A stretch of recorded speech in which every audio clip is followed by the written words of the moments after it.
Voilà, alors dans Photoshop, touche F, je passe plein écran, voilà. Et ce qui m'intéresse, c'est d'afficher la palette des calques, menu fenêtre, calque. Alors déjà, je vais vérifier cette image, elle est dans quel mode couleur. Image mode, elle est en RVB. Image mode, elle est en RVB, ça se voit. Si j'affiche l'image en fenêtre, hein, touche F, ça se voit aussi sur la barre de la fenêtre.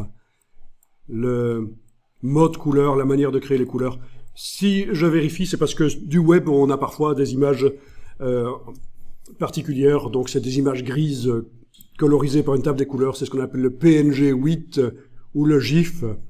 Et donc, à ce moment-là, il faudra transformer en RVB par le menu Image Mode Couleur RVB. Mais ici, c'est déjà une image RVB, c'est parfait. Alors, vous avez la palette des calques, évidemment, avec un seul calque, qui est verrouillé.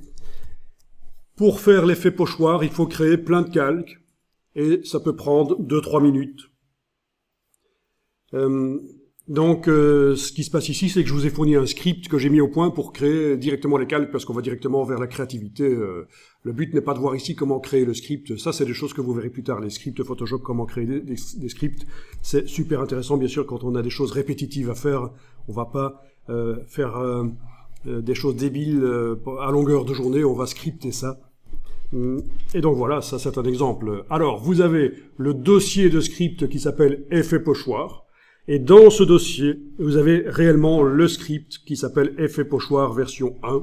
Il faut cliquer sur lui.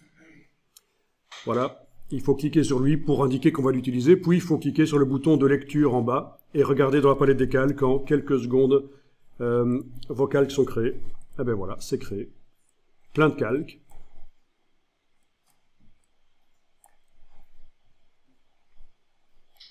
Bien, à partir de là, j'ai plus besoin de la palette des actions, je peux la fermer.